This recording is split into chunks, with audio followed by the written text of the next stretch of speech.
One person who I always thought would... I know you obviously came back as John Cena's tag team partner at Christmas to take on Santino and Beth Phoenix, but it always seemed like Trish and Beth Phoenix would have been a really good program. Was there ever any talk of it happening? No. We were supposed to be aligned, actually. Did you guys remember when she came in? She was literally... Yeah. She came in for... Was it one? Even one night? Was it even two? I don't even know. She was aligned... It was one night, right? Yeah, she came out with me, and we were going to start this little thing. She was, paired with me and who? Yeah, Mickey. That's right. And Victoria's giant hand broke her jaw. Victoria has very big hands. Do you know this about her? Okay. It's a well-known fact. Every wrestling historian knows this. And Beth broke, and I remember she was so devastated. She was so sad. And I mean, for sure, the pairing of us could have certainly led to eventually the famous, Batista Triple H moment where there's the friends become enemies. And it would have been great. Oh my gosh, I would have loved that. Trish Stratus, Beth Phoenix. Okay, I will give her a call. Kids on a pole match. You've done various things since, there's the yoga. I've done various things. I have. You've done various, Canada's Got Talent, yoga, all this different stuff, but you also, in a full circle moment, got to be a trainer on Tough Enough with Steve Austin. I did, yeah. What was that experience like, working with Steve Austin as a trainer? The experience was really good. See what I did there? I just keep slipping them in because I'm getting better at it, I think. Or, again, You do keep doing it. I will keep doing my best, friend, as I do. Prepared meets opportunity. I'm not sure when I'll need the opportunity to speak Scottish with an accent of Scottish descent. What was the question, sir? Sometimes he gets me so lost. You spin me, kid. Tell me. What were we talking about? It's very surreal. Tough Enough. You don't remember. Tough Enough trainer, working with Steve Austin, doing that whole gig. Oh, that was so fun because I'd been so out of the business for so long. And then just to get a cool opportunity to come back and give back my knowledge and work with some kids whose dream was to become a wrestler was fun. And it was, at that point, I was so removed from everything. I was working, I had a yoga studio I had opened, I had running that business, and I was just doing stuff in Canada. And then I got this offer, and I was like, oh my gosh, yeah, that sounds great. I'll come back and do that. And yeah, it was fun to and it's just like my job with Canada's Got Talent. To be able to just watch people's dreams unfold, and you have a little part in their journey, and changing the trajectory of their journey just a little bit by what you do or how you impact them is super amazing and special. And so that gave me that opportunity to do that, to give back to the business, and I really enjoyed that actually a lot. Yeah. Is it true that you were... Yes. I could be really cruel with that, but I'm not going to. Is it true that they wanted you to be Asuka's opponent at TakeOver Toronto? Ooh. Nope. No. No, that never was a thing. I think people just assumed it because Toronto, and they're like, oh, of course, it's going to be Trish Stratus. What was the word that was that I was going to be, and then I declined? So when I was doing my research, because I'd never heard it before, and I was like, okay. listen, I want to ask you about it. Yeah. Did you guys hear that too? It was on I mean, this is me doing really research, but there was 11 interesting facts about Trish Stratus. I was like, I've never heard that one before. And it was Trish couldn't do it because she was pregnant at the time. I don't know if I was even pregnant at that time. 2016? 2016, I was not pregnant. Lies. We have debunked it right here. Officially debunked. Well done. Well done, Kenny. Well done, Kenny.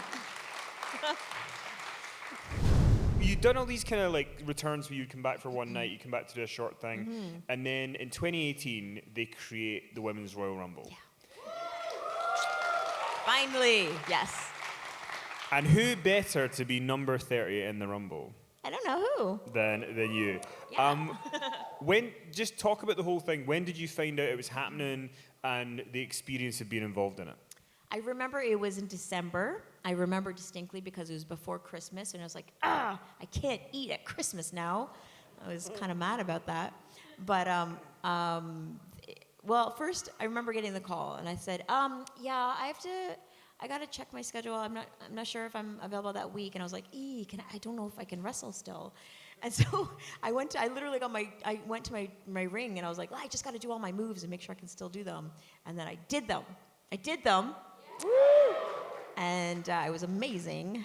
And I went back. I'm like, okay, yes, I checked. I am in fact available. I moved something. I was gonna go for coffee, but now I'm gonna move it, and I can do the Royal Rumble, and I did do it.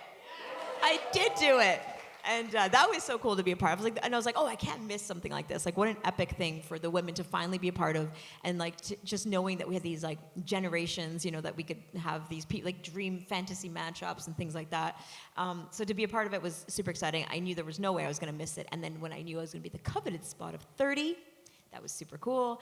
And it was great because I got to go in there and actually, work with some of the ladies that who would have thunk I'd ever have a chance to work with them? I had the Bellas. The Garcias, right? They're called that now. And then who else was there? Natty, right? Who else was there? Sasha. Sasha Banks. Mm-hmm. Who?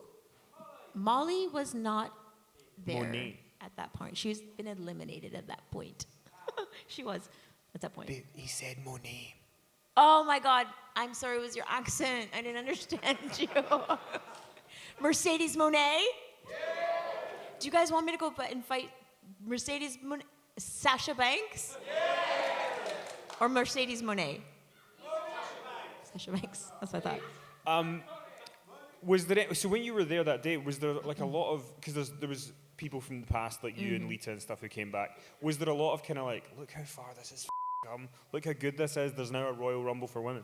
Oh, absolutely. We were so honored. It was cool because to have us all gathered in one room and looking around, you saw all the generations, you saw the faces, you saw like Charlotte looking at Lita and I, who she'd watched us have main event and said, I want to do this, and Natty, who just was growing up in the wrestling family, but it was like, I don't know. I guess I'm going to do this because it's what we do, but I don't know. And then she saw me. Her story is she saw me, and she's like, okay, I can relate to that. I want to do what Trish Stratus is doing. And then she decided she wants to become a women's wrestler.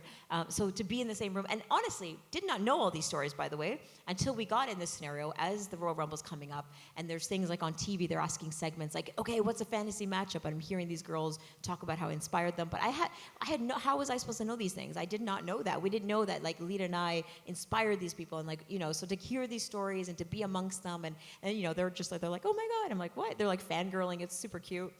It was really great, and what a neat opportunity for the fans to be able to watch these generational face-offs. And there was a moment where they crafted, they put together the match. Can we say that? You know what I mean? So Mickey was going to get eliminated over there. And then I was going to come in over here. And I was like, wait. And then after everything was wrapped up, I was like, wait, you guys, wait, me and Mickey have to face off. That's going to be so cool, right? And the person in charge was like, I don't think they're going to remember that. I don't think it's that important. And we were like, oh, really? Like, we were like, I was like, is he fucking with us? I was like, do you know who we are? I was really shocked. He was like, really like, I don't think we need to go back there. Like, it was almost like he's like, oh, that happened so much in the past. Like, no one's going to really remember that. And I was like, oh, I don't know. I think they will. I think it's a cool opportunity to kind of revisit this because certainly some fans are nostalgic. Hello. And so I was like, I don't know. And so then, we had to really fight to have that moment because we had to like talk to a number of people and like pitch our case to think like, I think it'd be really cool. We're going to face off. We're going to like, and I don't know, was the Mickey Trish moment kind of a big deal? Yeah. Were we right? Yeah. So, but don't forget, there was a moment where we were like, ugh, if they don't give a shit, that's going to suck. So we were kind of hoping, if you watch close, you look at our faces, we're kind of like, do you guys say we're going to, look, we're facing, you guys care? And you guys did, and it was amazing. And so that was really cool. So again, that generation, which is technically she's kind of lumped into our generation, but she was sort of the next, right? So that generation, then there was the new generation, all kind of like having these moments. So it was really special, and I really loved it. It was great to be part of it. And then, speaking of Charlotte, you end up coming back at SummerSlam 2019 to have the match with Charlotte. When you had that match, going into it, did you feel pressure of kind of like... Because this is the first time that you'd kind of got in there with one of the new crop of women. And a singles match. And a singles match. Yeah. There was pressure. Oh my God. I was like, there was many times where I was like on paper, I was like, this is going to be such a cool moment. I knew that SummerSlam was coming to Toronto, and of course, sitting at home, casually, I'd be like, oh, that would be so cool if like I should go back at SummerSlam, and because my whole career is like, are you going to come back? Are you going to do a comeback? Every interview is like, would you come back? And I always said it was the right moment, and then since Toronto, I'm like, oh, I should do a comeback, and I was saying it kind of lightly, and then suddenly it got closer and closer, and I remember those very commercials I talk about, the Canadian commercials, Toronto, SummerSlam, coming your way. I should do commercials on the side. I mean, you've been doing it most of the night, so why not? Make Why a career not? of it. That's right. I was like, that would be so cool. And then what are the chances that Charlotte Flair has no storyline going into SummerSlam? And I was like, oh my God, that's the match. Like, that's the match, It was like the greatest of that generation. Some people, I'm not saying I'm not calling myself the great. Like, some people, arguably, some people have said I'm the greatest of the generation. I'm just saying that some people, not me, have said that I'm the greatest. Kenny said it. It was actually Kenny that said I was the greatest of that generation. He's correct. So facing off, we would face off, and I thought that is such a special thing that we could do here in Toronto. And so very short programming, obviously. It was very quickly put together, but it was because it was actually my fault. So, and I apologize for that. It was last minute of me. I saw the commercial. It was only 3 weeks out, and I was like, oh my God, it's 3 weeks away. I have to, if I'm going to make it happen, this is the moment. Those moments in life where you're like, just go, take it, say yes. So I called Vince, and I was like, okay, what about Charlotte versus Trish Stratus at SummerSlam Toronto? And he was like, absolutely, let's do it. Let's go. He's like, I'll bring you to Raw next week. And I'm like, okay, so the thing is, I'm going to the cottage. So you guys have cottages? Do you guys go to cottage? Lake house? Boat? Okay. In the States, they're like, a what? I don't know what what? I think we as, like, the Commonwealth, obviously, right? More so than those U.S. people. And so, yeah, we said, okay, so that's why we only had a 2-week programming, just so that was my fault. I think it's all it needed. What more do you need? It's Trish Stratus and Charlotte Flair, right? Then I just trained my ass off. I did, the same thing that I always do. I'm like, oh, wait, what did I just do? Do I know how to wrestle? I do. I still know how to wrestle. And then we had a great little match, and it was fantastic. I remember Steve Austin a few years ago talking about how if he was going to come back for a match, the tough thing about coming back for a match is you put all this time into training for it, and then you do it, and then it's done. And then you're not going to do it anymore. So when you did that Charlotte match and it went so well, was there any part of your brain that was like, I want to do more? Or were you just happy to be like, I've done that was really good, I can move on? Yeah, I think at that point, I was like, I just wanted to prove it to myself that I could go back. There'd been all this talk about the new generation, and I was like, I don't know, maybe I kind of wanted to see if I could hang with the new generation a little bit, there was moments too during that journey where I was like, oh, what have I done? Because what if I suck and I'm like gonna ruin, like you imagine, you're like, the greatest of all time, Trish Stratus, ooh, and then she had that match, and ooh, and then I'm not the greatest of all time, but match went well, so still the GOAT. So, no, but I felt it was really for that moment. I just wanted, it was like, just like all the right things were in place. It was Charlotte Flair, it was in Toronto, it was, just in the right moment where I was like, let's just do this. And it served its purpose, and it checked off that box for me that just was like, gave me I thrive on challenge, right? I just love trying something that I don't know, maybe I have some doubt that I can do, and I love to just try and conquer that fear. So that was something that I went into, and it was a little bit of a personal journey for me to be like, can I do this? 12 years after my last singles match, at this age, 2 babies later, because the hips change. They do. So, yeah, I did it. It was fun. And then that leads us to the Becky Lynch storyline. But you've said that when you came back, and because you were going to do this big, long storyline together, you did the turn, but apparently Vince didn't think people would buy you as a heel. Well, yeah, I was like Vince's beloved baby face, like he just was like, they love you though. They're never gonna boo you. And I don't know if he was just like, we've worked so hard to get them to love you so much. Or he puts me on this pedestal. I'm not sure, but like they just thought that they wouldn't boo me. That they, as in you guys, wouldn't boo me. But I think if I tell you guys that the Scottish are better, you guys will boo me. Yay! No. Yeah. So, but then Triple H came along, and he was in charge, and he knows how to play the game. And and I pitched it, and it was a perfect timing because Becky had come back after an injury. You guys again organically turned her baby face, and it was the time. And when you came back and you guys are doing this whole storyline, you and Becky, Triple H is now in charge. What has it been like? Because you worked with him before, and now he's the head of creative. What has it been like, or what was it like doing that whole storyline with him in charge? Oh, it was good. He was really receptive. He got it.